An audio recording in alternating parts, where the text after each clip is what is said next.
제와 함께 루카가 전한 거룩한 복음입니다. 주님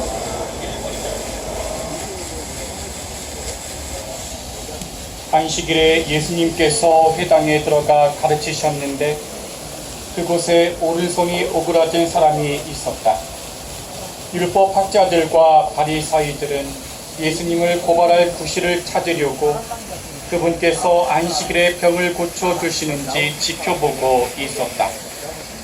예수님께서 그들의 생각을 아시고 손이 오그라든 사람에게 일어나 가운데 서라 하고 이르셨다.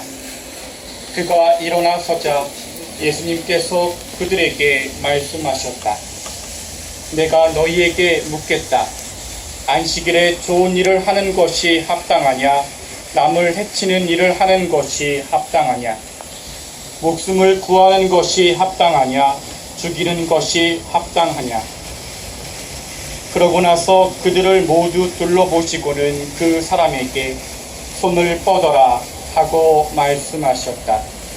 그가 그렇게 하자 그 손이 다시 성하여졌다.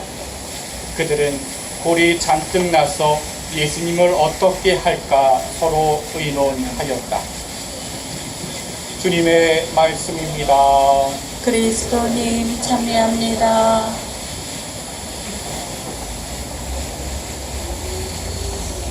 참 예수님, 예, 반갑습니다.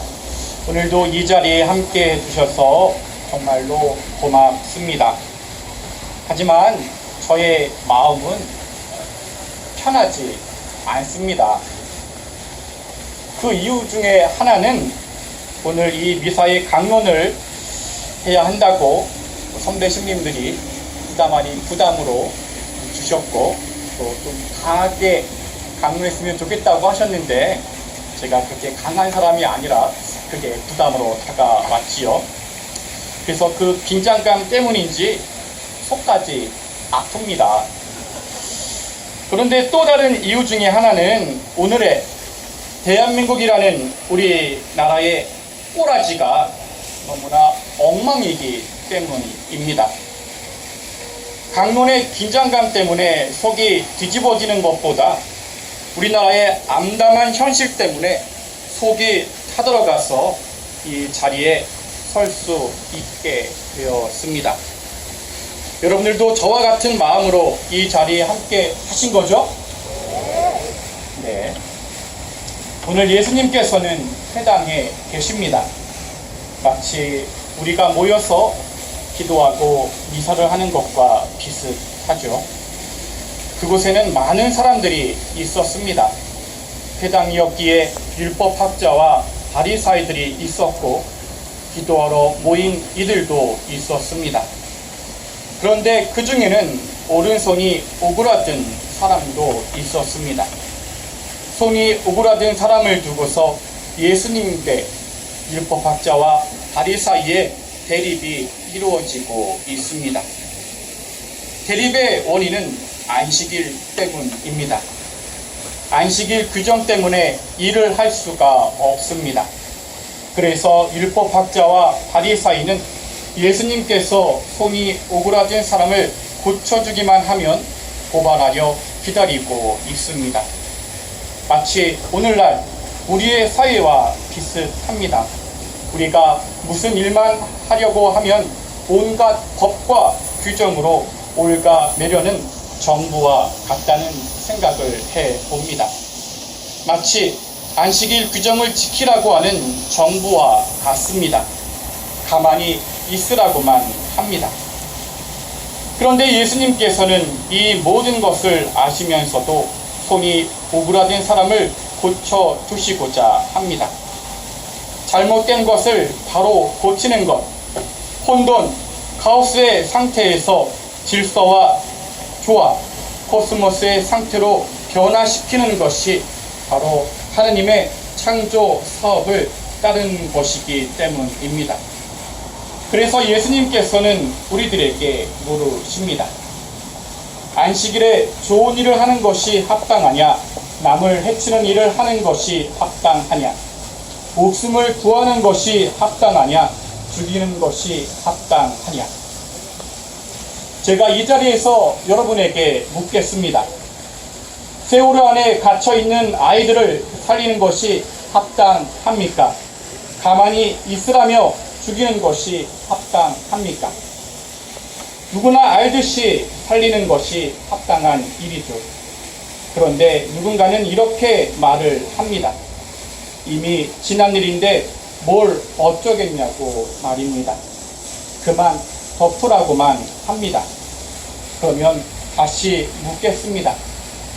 이렇게 어처구니 없는 일이 일어났는데 왜 그랬는지 그 원인을 알고 다음부터는 같은 일이 발생하지 않게 하는 것이 합당합니까? 아니면 이 모든 진실을 덮어두고 또다시 반복해서 누군가가 죽어가게 하는 것이 합당한 것입니까?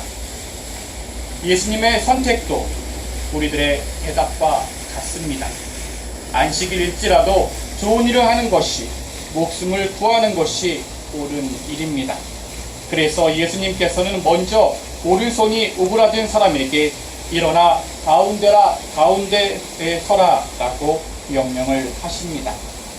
예수님께서는 왜 굳이 그에게 일어나 가운데에 서라 라고 말씀을 하셨을까요? 평소처럼 그저 말씀만으로도 고쳐주실 수 있는데 말입니다. 일어나 가운데에 서라 라는 예수님의 말씀은 회당에 있던 모든 사람들에게 하신 말씀이기도 합니다. 특히 율법학자와 바리사이들에게 하신 말씀입니다. 일어나 가운데에 서라.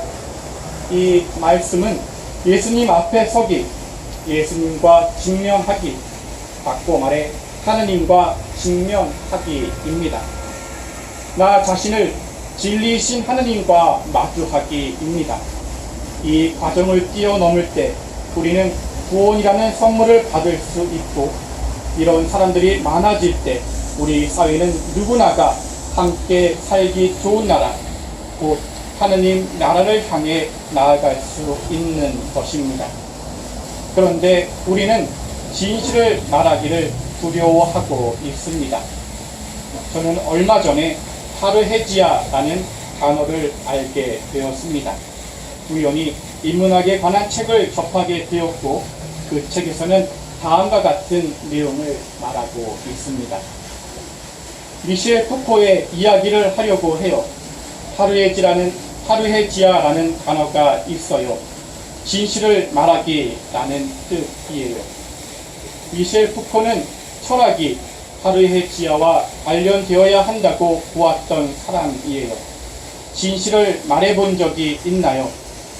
남편을 향해 나는 너를 사랑하지 않고 너와 살며 견디는 것, 내가 벌어오는 돈 때문이라고 말해봤어요. 내가 엄마에게 효도를 다하고 말을 잘 듣는 이유는 엄마가 학비를 대주니까 라고 말해봤어요. 진실을 이야기하면 인생이 복잡해집니다. 그래서 미셸 푸코가 이 말을 덧붙였습니다. 진실을 말하는 순간 우리는 실존의 형태를 선택하게 된다. 직장 상사에게 쓰레기 같은 놈아 라고 진실을 말하면 내 삶의 형태가 달라집니다. 미셸 푸코는 진실을 말하면 실존의 형태를 선택하게 된다고 멋있게 말했을 뿐입니다. 진실을 말하는 순간 위기에 빠지고 내 삶이 다른 식으로 결정됩니다. 그렇다면 예수님의 목숨을 구하는 것이 합당하냐, 죽이는 것이 합당하냐 라는 선택에서 파르헤지아, 진실을 말하기에 따른다면 어떤 답을 해야 할까요? 진실을 말해도 나의 실존의 형태가 달라지는 것을 두려워하지 않는 우리는 목숨을 구하는 것입니다 라고 외칠 것입니다. 그러나 안식일법, 율법에만 갇혀있던 율법학자들과 바리사이들은 끝내 답을 하지 못했습니다. 왜? 파르헤지아, 진실을 말하기가 두려웠기 때문입니다. 목숨을 살리는 것이 중요하다는 것을 알았지만 그 진실을 말하는 순간 자신들의 삶의 실존의 형태가 무너져 내릴 것 같기 때문입니다. 지금까지 자신들이 지켜온 권위가 무너지기 때문입니다. 왜 그들은 진실을 말하지 않을까요? 불편해지기 때문입니다. 권위적인 사회에서는 사람들이 입을 다물어야 하지만 민주적인 사회에서는 진실을 말할 수 있어야 합니다. 우리 사회는 어느 쪽입니까? 침묵하는 것이 타인에 대한 배려라고 독재자 논리를 펴니다. 독재자, 나의 밥줄을 줍고 있는 자에 대한 배려일 뿐이죠. 여러분은 우리 사회에서 나의 밥줄을 쥐고 있는 자에게 진실을 말할 수 있습니까? 우리들은 진실을 말하려 하고 말하라고 외치지만 독재자 논리에 빠져 있는 이들은 진실을 말하기 두려워하며 진실 대신 거짓의 덩치만 키워가고 있습니다. 오른손이 오그라진 사람은 오늘날 진실을 회피하며 마음이 오그라진 사람을 대변합니다. 그러자 그가 치유를 받을 수 있었던 이유는 일어나 가운데에 서라 라는 예수님의 말씀을 들었고 자신이 얼마나 오그라진 삶을 살고 있었는지를 볼 수 있었기 때문입니다. 그래서 손을 뻗어라 라는 예수님의 말씀에 이제는 더 이상 오그라진 삶이 아니라 올바른 삶을 살고자 하는 용기를 낼 수 있었습니다. 평생 오그라들었던 손을 펴는 고통을 이겨내는 용기를 얻었기에 손이 펴짐 곧 진실을 말할 수 있게 되었습니다. 만일 그곳에 함께 있었던 율법학자들과 바리사이들도 예수님 앞에 설 수 있었다면 그리고 용기를 가져보았다면 그들도 구원을 받을 수 있었겠죠. 그러나 그들은 끝까지 진실을 말하지 못했습니다. 마치 가만히 있으라라고 말만 하는 그 누구처럼 말입니다. 예수님께서는 우리에게 바리사이의 누룩, 율법학자의 누룩을 조심하라고 말씀하십니다. 왜냐하면 그들 자신이 스스로의 진실이 무엇인지 외면한 채 안다고 해도 절대 말하지 못하기 때문입니다. 그러므로 우리의 사명은 그들이 자신을 볼 수 있도록 우리가 끊임없이 외쳐야 하는 것입니다. 그들의 침묵이 이 세상을 얼마나 더 망치게 하고 세상의 무관심이 얼마나 하늘나라와 정반대로 향하게 하겠습니까? 오늘 일독서인 바오로 사도의 말씀으로 우리 모두 힘을 얻을 수 있으면 좋겠습니다. 여러분은 여러분의 자만은 좋지 않습니다. 적은 누룩이 온 반죽을 부풀린다는 것을 모릅니까? 묵은 누룩을 깨끗이 치우고 새 반죽이 되십시오. 여러분은 누룩 없는 빵입니다. 묵은 누룩, 곧 악의와 사악이라는 누룩이 아니라 순결과 진실이라는 누룩 없는 빵을 가지고 축제를 지냅시다. 제발 우리의 이 노력으로 자신들만의 애국이 옳다고 착각하는 독재라는 누룩을 말끔히 치웠으면 합니다. 그래서 누룩 없는 이 세상이 변화되어 답답하기만 했던 가슴이 뻥 뚫려서 기쁨의 축제에서 노래하며 춤을 출 수 있는 세상이 하루빨리 왔으면 합니다.